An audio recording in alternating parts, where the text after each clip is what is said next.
Halo teman-teman, ketemu lagi kita di Next Project bersama saya Harsantoso. Pada video kali ini kita masih melanjutkan project dari video sebelumnya, yaitu tentang heater controller, di mana kita ingin memonitor suhu dalam rice cooker atau magicom. Dan ini juga bisa diterapkan di project-project lain yang terkait dengan sensor suhu dan pengaturannya.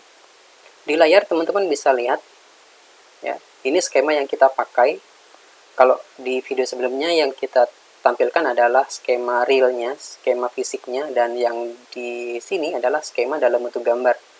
Semoga dengan skema yang berbentuk gambar ini teman-teman bisa lebih memahami alur pengkabelannya dan bisa mengira-ngira alat-alat apa saja yang perlu teman-teman siapkan jika ingin membuat seperti ini juga. Dan untuk membuat alat-alat yang seperti kemarin kita bikin, teman-teman perlu nyiapin tuh adaptor 5 volt. Ini juga bisa berupa power bank atau adaptor cas HP ya, bisa.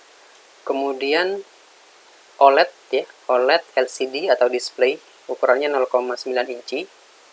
Kemudian ada Wemos D1 mini. Kemudian ada sensor suhu DS18B20, bisa yang berbentuk mirip transistor seperti ini atau yang bentuknya sudah ada heatsink dan kabelnya panjang, bisa seperti itu. Kemudian ada resistor ukuran 4K7 dan 220 ohm. Dan LED yang kecil aja, yang 1,8 volt atau yang di bawah 3 volt ya. Kemudian transistor NPN, dan yang kita pakai kemarin adalah S8050. Teman-teman bisa gunakan transistor NPN yang lainnya. Yang penting dia bisa digunakan untuk mendrive tegangan 5 volt ya.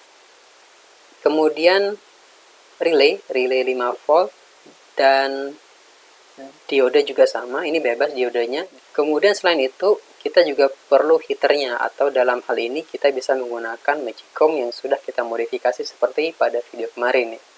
Jadi di sini ada pemanas, kemudian ada sumber tegangan AC dari PLN, dan fungsi relay ini nanti berperan sebagai saklar ya, saklar otomatis, karena yang akan menghidupmatikan saklar ini adalah controller, yaitu di Wemos D1 mini.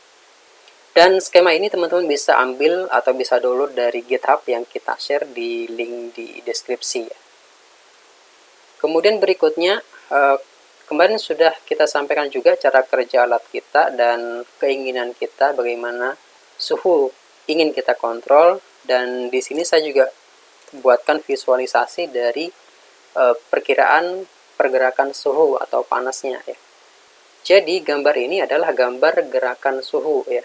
Jadi kalau misalkan di suhu awal sebelum dinyalakan alatnya, suhunya adalah 20 derajat, ini bisa berbeda-beda ya, tiap tempat bisa 20, 23, sampai 25 tergantung kondisinya, apakah siang atau malam, atau mungkin di pegunungan, di pinggir pantai juga biasanya akan berbeda. Tapi anggap aja saat sebelum alat ini dinyalakan, maka suhu adalah 20 derajat. Nah, ketika dinyalakan, maka karena heaternya memanas, dia akan naik suhunya sampai 80 derajat. Ketika sudah sampai 80 derajat, alat itu akan mematikan heater. Nah, karena heater dimatikan, maka suhunya akan turun ya. Nah, ketika turun sampai 60 derajat, controller akan mendeteksi, kemudian akan menyalakan heater lagi. Nah, ketika dinyalakan lagi, dia akan panas lagi, memanas sampai suhu 80 derajat. Sudah sampai 80 derajat, controller mematikan lagi heaternya sehingga dia mendingin, mulai dingin ya. Dingin sampai 60 derajat, terdeteksi lagi, dinyalakan lagi heaternya, begitu seterusnya. Nah, itu adalah kondisi suhu yang kita inginkan ya. Jadi kita ingin suhunya naik turun antara 60 sampai 80 derajat saja. Dan saat kita terapkan, hasilnya kurang lebih seperti ini ya. Ini saya coba refresh ya. Jadi sekarang suhunya sudah 64. Nah, statusnya adalah 0 atau heaternya mati ya. Jadi kalau misalnya saya tampilkan lebih banyak, kurang lebih seperti ini, saya refresh kayak gini ya. Ketika dia sudah mencapai suhu 80 ya, kalau di sini 82,5, dia dimatikan heaternya. Ini sedang mati dan mulai turun suhunya. Kalau di sebelum-sebelumnya kayak gini ya, ketika dia sudah mencapai 80, 82, dia dimatikan sampai 60, 59, itu dinyalakan lagi, naik lagi, dimatikan, turun. dan begitu seterusnya. Intinya, gerakan rentang suhu ini sudah hampir mirip dengan desain yang kita bikin, yaitu antara 60 sampai 80. Sehingga suhu dalam heater itu di rentang antara 60 dan 80. Berikutnya kita bergerak ke coding. Ini sudah saya siapkan di sini, dan coding ini juga bisa teman-teman download di GitHub seperti yang kita share di bagian deskripsi ya. Di sini ada bagian awal, yaitu untuk library OLED displaynya, ini bagian atas. Berikutnya ada library untuk WiFi dan koneksi ke web nantinya, yaitu koneksi ke ThinkSpeak. Kemudian yang berikutnya ada library untuk sensor suhu, yaitu OneWire dan Dallas Temperature. Ini perlu diinstal. Kalau kita jelasin lagi, bagian 12-14 ini definisi untuk OLED atau display. Jadi screen-nya adalah 128 pixel kali 64 pixel tingginya. Kemudian yang berikutnya ada di baris 15 ya, ini untuk pin yang digunakan untuk sensor suhu ya, OneWire. Kalau kita cek di sini sensor suhu itu ada di D5 ya, yang warna biru kabelnya. Kemudian relay itu ada di D6. Kalau kita cek di sini ada di D6 kabel hijau ya. Ini untuk relay. Heat top dan heat bottom ini untuk mendeteksi apakah suhu itu mencapai titik puncak. Ya, kalau heat top berarti sudah mencapai titik puncak. Kalau heat bottom itu mencapai titik terendah yaitu 60. Kalau di heat top itu 80 ya. Di sini ada suhu max, ada suhu min. Jadi suhu min ini terkait dengan heat bottom. Kemudian suhu max ini terkait dengan heat top ya. Jadi kalau suhu udah turun ke 60 berarti dia heat bottom. Kalau dia naik ke lebih dari 80 dia heat top yaitu. Itu untuk deteksi dan kita bedakan nantinya. Baris 22 ini untuk inisialisasi display. Ya. Kemudian baris 24, 25 ini untuk inisialisasi sensor suhu. Jadi kalau display nanti namanya display, kalau sensor suhu namanya sensor ya. Baris 27 untuk koneksi ke WiFi, baris 28 untuk koneksi web nanti ke ThinkSpeak. Kemudian baris 30, 31 ini untuk menyimpan data heat yang pernah terjadi. Heat last berarti yang pernah terjadi apakah heat bottom atau heat top nantinya. Kalau heat top berarti dia sudah mencapai titik puncak, kalau heat bottom berarti sudah mencapai titik terendah yaitu 60 derajat. Relay status. Kemudian relay status ini untuk mencatat kondisi relay saat ini. Kalau high berarti relay aktif, kalau low relay tidak aktif. Berikutnya adalah informasi suhu saat ini dan suhu sebelumnya. Kadang kita juga butuh ya, suhu saat ini dan suhu last atau suhu sebelumnya. Berikutnya adalah counter, dan ini akan kita gunakan untuk detik ya. Berapa detik, 2 detik, 3 detik, meskipun dengan counter ini tidak terlalu akurat, tapi kita tidak harus memiliki akurasi yang tinggi bagian counter ini untuk kondisi detiknya. Kemudian bagian setup. Di bagian setup adalah proses yang akan sekali dijalankan setiap alat dinyalakan. Dan di dalamnya di sini ada koneksi ke serial. Kita gunakan baud rate 115200. Kemudian kita definisikan relay sebagai output ya. Kemudian ada koneksi WiFi di sini. Koneksi WiFi, pastikan SSID, nama WiFi-nya apa, kemudian passwordnya sudah diganti sama teman-teman. Kemudian koneksi ke sensor suhu ya pada 49 ini. Di 51 ini koneksi ke display OLED-nya.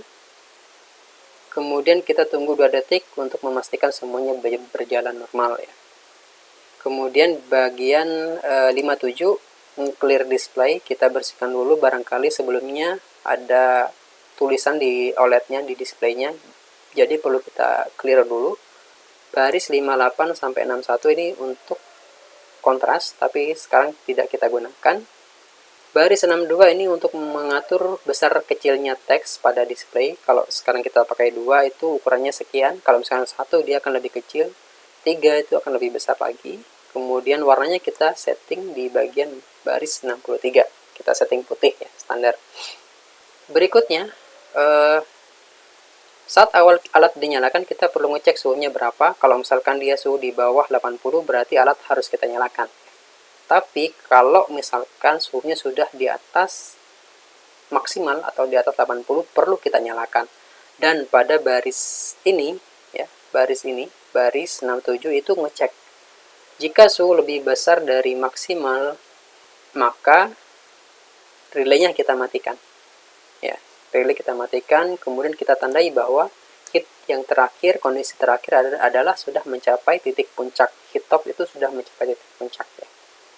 Jadi pertama alat dinyalakan, kita juga perlu cek tuh kondisinya seperti apa. Apakah suhu itu masih di bawah 80 atau sudah di atas 80.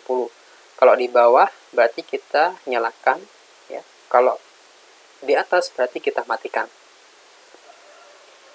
Berikutnya pada bagian loop, ya.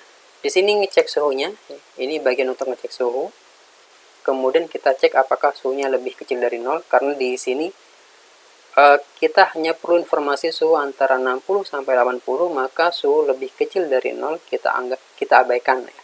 Jadi delay 1 detik, kemudian return, kemudian kita cek lagi suhunya. Tapi kalau suhunya di atas 0, ya, kita print, kita cetak pada baris 82.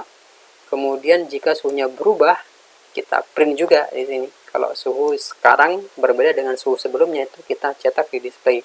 Oke, ini proses untuk display ke OLED-nya, ya. Berikutnya, nah ini yang penting, ya. Jika suhu lebih dari 80 derajat atau suhu maksimal, maka relay status adalah low, harus kita matikan, ya. Kemudian kita catat bahwa heat loss itu sudah mencapai top, ya. Kita matikan relay, kemudian kita tandai bahwa sudah mencapai batas maksimal atau top, ya. Selain kita matikan relay, kita perlu mengirim data ke ThinkSpeak. Nah, ini fungsi yang kita gunakan untuk mengirim data ke ThinkSpeak. Nah, itu yang pertama. Jadi kita ngecek kondisi batas atas yaitu 80. Yang berikutnya adalah kondisi batas bawah di sini. Jadi kalau suhu lebih kecil dari suhu minimum yaitu 60 derajat dan sebelumnya adalah sudah mencapai suhu maksimum atau heat top, maka hidupkan relay, ya, hidupkan relay. Kemudian tandai bahwa sekarang sudah mencapai titik terendah atau titik terbawah yaitu 60 derajat Celcius. Dan kita juga kirim lagi ke server datanya. Jadi bagian dua hal ini yang penting. Yang atas itu ngecek batas atas, ya, yang yaitu 80 derajat Celcius. Kemudian yang bawah adalah ngecek batas bawah yaitu 60 derajat Celcius. Kemudian baris 104 ini untuk mengkondisikan relay apakah on off sesuai relay status, ya. Kalau high berarti on, kalau low berarti off. Berikutnya adalah bagian counter. Nah, karena di sini ada delay 1 detik, maka setiap ada counter itu berarti 1 detik. Berarti kalau counter lebih besar dari 15, berarti 15 detik sekali kita ngirim data ke server. Itu, ya. Kalau kita cek di sini, di data ini harusnya antar titik ini adalah 15 detik kurang lebih. Itu. Nah, kalau di bagian bawah ini fungsi untuk ngirim data ke ThinkSpeak. Jadi kita perlu nyiapin data yaitu suhu dan relay, kemudian ada print send, ya, kita print, kemudian kita siapin URL. Nah, URL ini sama nanti setiap orang, cuman yang berbeda adalah bagian secret APK, ya. Ini disesuaikan dengan teman-teman, ya, dengan key teman-teman. Kemudian field 1, field 2, field 1 adalah suhu, field 2 adalah relay. Kalau kita cek di sini, field 1-nya ini, ya, ini suhu, field 2 adalah relay. Nah, ini kondisi relay. Dia mati, kemudian nyala beberapa menit, kemudian dia mati lagi. Sekarang kondisi mati lagi, ya. Kayak gitu. Kemudian koneksi dulu ke server dan kirim dengan perintah get. Oke, itu sekilas tentang penjelasan coding ini. Saya harap teman-teman bisa membaca sendiri nantinya, ya, setelah teman-teman download dari GitHub. Oke, itu saja untuk video kali ini. Semoga teman-teman bisa mencoba juga sesuai dengan coding yang kita bikin dan skema yang kita bikin. Jika ada pertanyaan, silakan sampaikan di komentar dan sampai ketemu di video next project berikutnya.